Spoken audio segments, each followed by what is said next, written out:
I think we should give kudos to the county. The rehab of North Line this year, certainly redid it in Romulus, but they're out there right now fixing panels. They fixed up the interchange at the Telegraph 994, so a lot of construction going on. Mr. Chairman, absolutely. I always ask Mr. Condrevis, please let us know when you're going to be in the area, and he doesn't seem to call me, but I'm always happy. I just, would love to get a little heads up so we can let everybody else know, but I'm always happy to see him when I do.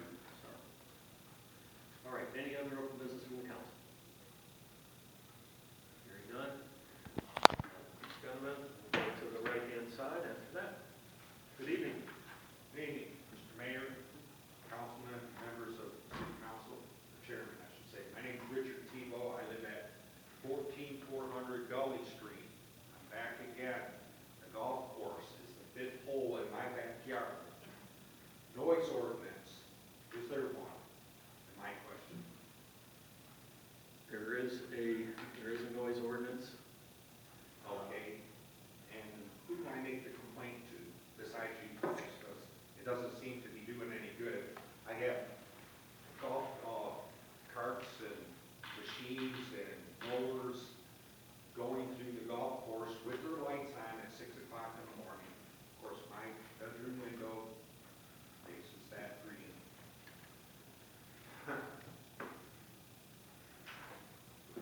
Yeah, I know this has been brought up, and the discussion was within their schedule, right? Could they? Yeah, they teed off at 7. They got to be ahead of the golfers to make sure all the greens and the cap boxes are all in order so the golfers can come through. I understand that, but it's just ridiculous every day. 6 a.m. And now it's getting darker. They're out there with their headlights on. That's all my complaint is. I just want to make it known to you guys that. No, I believe anybody working, there's a construction site going on next door to my mother-in-law. It's 8 o'clock. They can't start until 8 o'clock. I would think that there's some way they could fix their schedule or their timing. I don't think they will, though. I think they need to. I agree. I think so, too. I'll make it through the chair. I'll make a call tomorrow.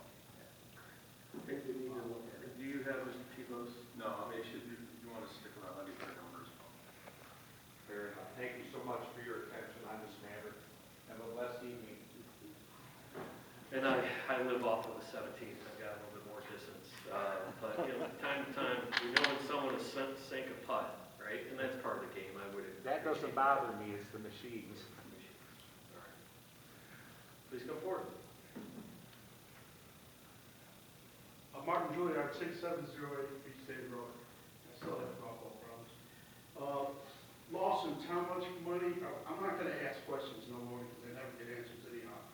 But how much money are we spending attorney fees? What has the criminal enterprise that Solers was running out of the city hall cost the taxpayers? And what will happen once he is sentenced next month? Everything from that case will be made public. That's what it's going to really cost taxpayers quite a bit of money. City council is trying to tell the police chief what services they need. Who on council knows more about what the police department needs? City should pause on the towing until the Solers case is over because the truth will come out and who's playing ball with the mayor and who wasn't. Let's stop speculating. We didn't need to elect council members to run any department. They were hired to focus on checks and balances of the budget. Maybe if one of the council members thinks they know more about the police department, then maybe they should apply to be chief. Thank you. Please come forward.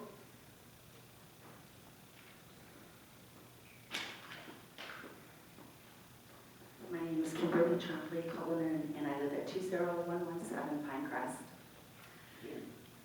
First of all, I'd like to thank Charlie for placing the items in the museum. And then I would like to, I don't know what department actually she works in. She works in records. Her name is Veronica Leonard. She is a fantastic employee. Every time I need some something up there. She does a fabulous job, and I just want to give her a high five.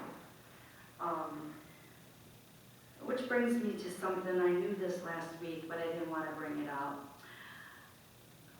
This is my grandma's house, the soldier that went missing in 1952 at 14810 Morton View, Taylor, Michigan.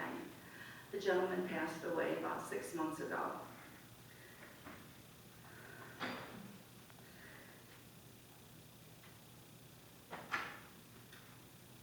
I have first dibs of buying the house. It was my grandmother's house. My uncle went missing in action in 1952. So I'm going to buy it for my son, who is an Iraq veteran. He's been in the military for 8 years.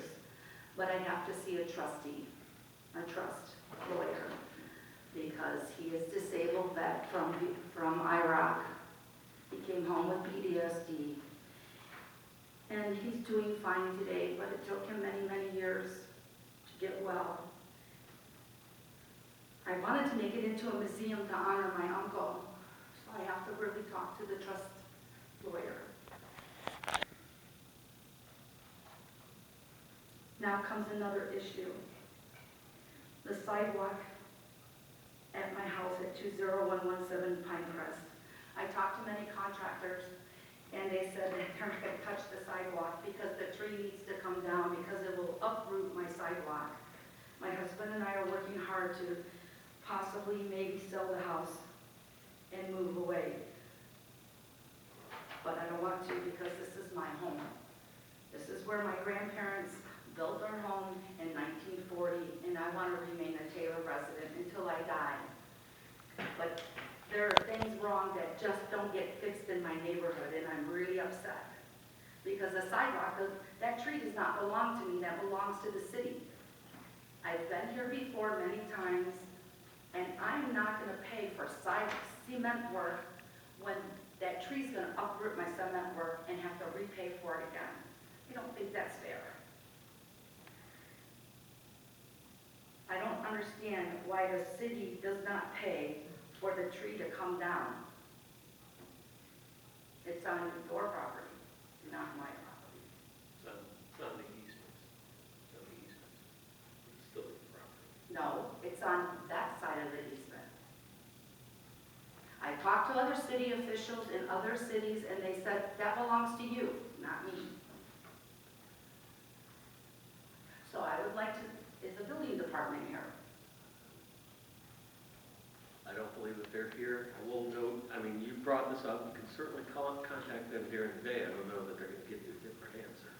But I will note that beyond the 3-minute mark, you've made your point. Okay, I will go back there and come back up. Thank you. Any further open business? Go forward. I have one more thing to say. I think we have 60-odd police in the city right now. We should have like 120. The city's not safe.